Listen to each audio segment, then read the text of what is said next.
Sir including ఇప్పుడు managers, coordinators, ఆర్టిస్టులని coordinate చేసే వాళ్ళు కూడా ఈ ముంబై నుంచి తీసుకొస్తున్నారు. అది వాళ్ళ కర్మ అండి. నేను చెప్పేది అదే.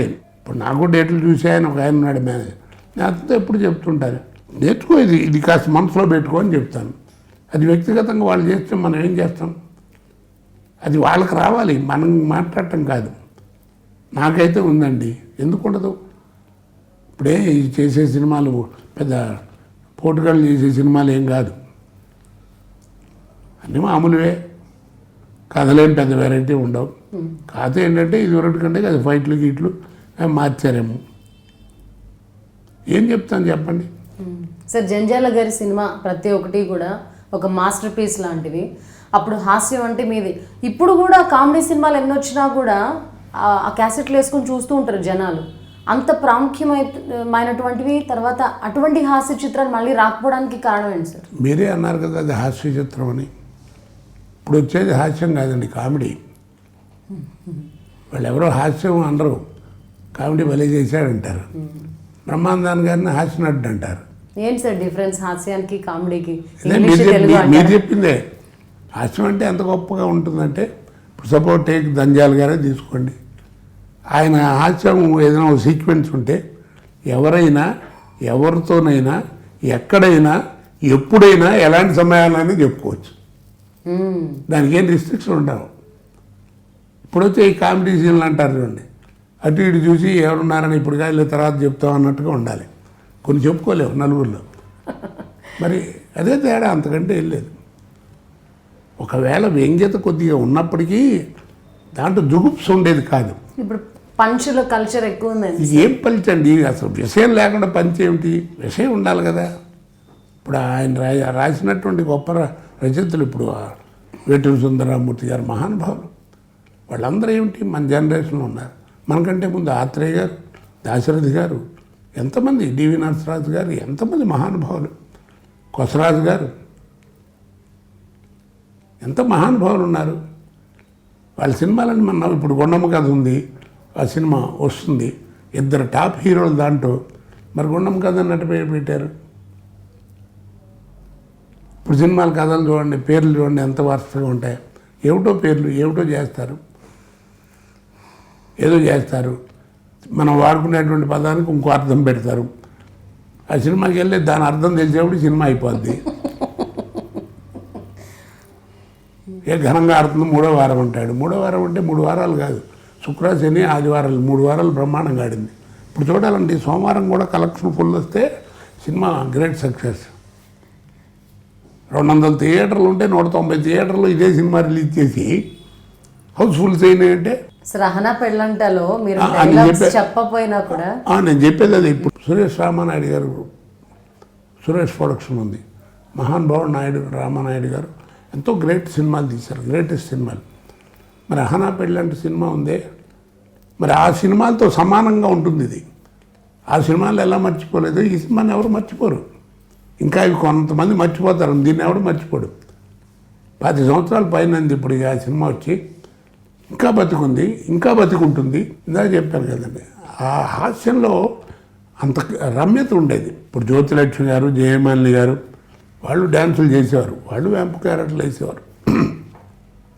వాళ్ళకంటూ ఓ ప్రత్యేకమైన క్యారెక్టర్ ఉండేది. వాళ్ళు డ్యాన్స్ చేసిన వాళ్ళే చూడనిచ్చేవారు, కానీ విలన్ల మీద పట్టడం పుట్లాగా ఉండేది కాదు. అందుకని మనకేంటంటే వాళ్ళ పర్సనాలిటీ అవి చూసి జూప్స్ ఉండేది కాదు.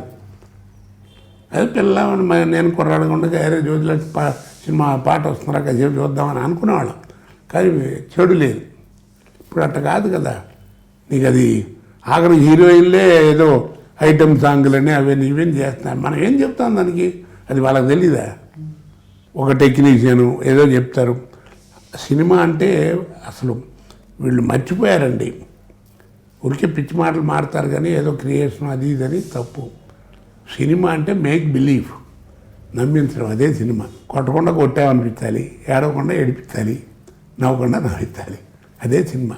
సార్ మీ టైంలో స్టోరీ మీద ఎక్కువ సినిమా సక్సెస్ ఆధారపడేది, కానీ ఇప్పుడు కమర్షియల్ ఆస్పెక్ట్స్, కమర్షియల్ ఎలిమెంట్స్ ఉంటేనే సినిమా సక్సెస్ అవుతుందని ఈ జనరేషన్ డైరెక్టర్స్ నమ్మడానికి కారణం ఏంటి? కమర్షియల్ అనేది లేదండి నా ఉద్దేశంలో. యాక్టింగ్ ఒకటి మంచి కామెడీ యాక్టర్. అది ఎట్లా ఉంటుంది, యాక్టింగ్ ఈజ్ యాక్టింగ్. వాడు చేస్తే కొంచెం న్యాచురల్గా ఉంటుంది, వీడు చేస్తే ఆర్టిఫిషియల్గా ఉంటుంది. అంతేగాని ఆర్టిఫిషియల్ యాక్టింగు, న్యాచురల్ యాక్టింగ్ అంటే 2 రకాలు ఉండవు. Acting is acting. ఎక్కువ కాలం నిలబడేది ఎవరంటే ఆ న్యాచురల్గా ఉండేటువంటి యాక్టింగ్ ఉన్నవాళ్ళు కాస్త నిలబడతాడు. ఆర్టిఫిషియల్గా వచ్చి ఇప్పుడు చూశారు కదా, 2 సంవత్సరాలు 3 సంవత్సరాలు అప్పటికి అక్కడ ఎక్కడ ఉంటాడో ఎవరికి తెలియదు. సార్ మీ టైంలో చాలా కష్టపడేవాళ్ళు. ఈవెన్ షూటింగ్ల తర్వాత కూడా ఇంట్లో మిర్రర్ ప్రాక్టీస్ చేయడం కానీ, ఎక్కడైనా డైలాగ్ సరిగ్గా రాకపోతే దాన్ని 100 సార్లు ప్రాక్టీస్ చేయడం చేసేవాళ్ళు. కానీ ఇప్పుడు జనరేషన్ ప్రాక్టీస్ తక్కువ, దాని మీద ఫోకస్ తక్కువ, కానీ అవకాశాలు రాలేదనే ఏడుపు ఎక్కువ. నేను చెప్పాను కదండి, నేను ఎప్పుడు అందరికీ చెప్తూ ఉంటాను. ఇప్పుడు జనరేషన్ పాడైపోవడానికి సినిమాలు అంటే పాడైపోవడం అంటే పిచ్చి పనులని కాదు, యాక్టర్గా అవకాశాలు లేకపోవడానికి, నిలదొక్కోలేకపోవడానికి నటుడుగా నటీమణిగా ఏమిటంటే సాధన తక్కువ, వాదన ఎక్కువ. ముందు వాదిస్తారు అంతే తప్ప సాధన చేద్దామని ఉండదు. బయట ప్రపంచం కూడా అట్లాగే తెచ్చింది. ఇప్పుడు కమిషనర్ ఆఫ్ పోలీస్ గారు వచ్చి సెంటర్లో నుంచి నాయన అందరూ తెలుసుకోండి, అందరూ ఎడం పక్క నడవండిరా అన్నారనుకోండి, కుడి పక్క నడిస్తే ఏమవుతుంది సార్ అంటాడు ఎవరో ఒకడు. అంతేగాని పెద్ద ఆయన చెప్పాడు మనం ఎడం పక్క నడవాలి, నువ్వు నడిస్తే కదా దాంట్లో మంచి వచ్చాడు నీకు తెలిసేది. ఇదివరకు అట్లా ఉండేది కాదు. ఇప్పుడు ఇతర దేశాలు ఉన్నాయి, ఇప్పుడు ఆ సింగపూర్ ఏవో చెప్తారు, అవి చిన్న చిన్న దేశాలు, మన సికింద్రాబాద్ హైదరాబాద్ లాగా ఉంటాయి. మరి ప్రపంచంలో అందరూ గుర్తిస్తున్నారంటే ఎందుకు? అక్కడ ఉండేవాళ్ళు 30% 40% ఇతర దేశాల నుంచి వచ్చిన వాళ్ళే. మరి వాళ్ళు ఎందుకు సక్సెస్ అయ్యారంటే అక్కడ the people they maintain civic sense. నేను చాలా దేశాలు తిరిగాను, ఎక్కడో కూడా నాకు నో స్మోకింగ్ అనే బోర్డు కనపడలేదండి. స్మోకింగ్ అనే ఉంటుంది, కాకపోతే ఒక ప్రదేశంలో ఉంటుంది. వాడు కలెక్టర్ అయినా సరే ఎవడైనా సరే అక్కడికే పోవాలి, అక్కడికి వెళ్ళి తాగి అక్కడ ఊదేసి అక్కడి నుంచి ప్రత్యేకంగా రావాలి, బయట అక్కడ తాగడానికి లేదు. ఆ రూల్స్ పాటిస్తారు. ఇక్కడ మనకు ఉంది కదా, మరి నువ్వెందుకు పాటించట్లేదు? నువ్వు పాటించిపోగా బ్లడ్ ఇండియా అంటే తప్పు కదా అది అని చెప్పేది. వచ్చపోయిరాదు అని బోర్డు పెడితే అదు మూసేస్తాడు మనవాళ్ళు. వచ్చపోయిరా అని ఉంటుంది బోర్డు. అంటే వ్యంగ్యతకి అలవాటు పడ్డారు తప్ప శుభ్రంగా ఉందామనేటువంటి ఆలోచన తగ్గింది. ఇందా చెప్పానో లేదో మరి. ఇప్పుడు ఏమిటంటే అందరికీ విజ్ఞానం కావాలి, సైన్స్ డెవలప్ అవ్వాలి, అన్నీ చేయాలి. విజ్ఞానం పెరుగుతుంది, జ్ఞానం పోతుంది. నువ్వు ఇంగ్లీష్ నేర్చుకున్నంత మాత్రంతో అమ్మని అమ్మ అని పిలవద్దని ఎవడని చెప్పాడా? మాతృభాష అన్నారు, దాని తల్లితో సమానం అన్నారు. ఎవరి భాష వాళ్ళకి మాతృభాష. బిడ్డ ఎదుగుదలకు మాతృస్థాన్యం ఎంత అవసరమో బిడ్డ మానసిక వికాసానికి మాతృభాష అంత అవసరం అండి. అది మర్చిపోతున్నారు. సార్ మీలాంటి సీనియర్ కాదు, నటులు బతుకుదొరకు కోసం నువ్వు ఏ లాంగ్వేజ్ అని నేర్చుకోండి, ఏ భాష అని నేర్చుకోండి కాదను. మాతృభాషను విస్మరించడం చాలా తప్పు, అది పాపం.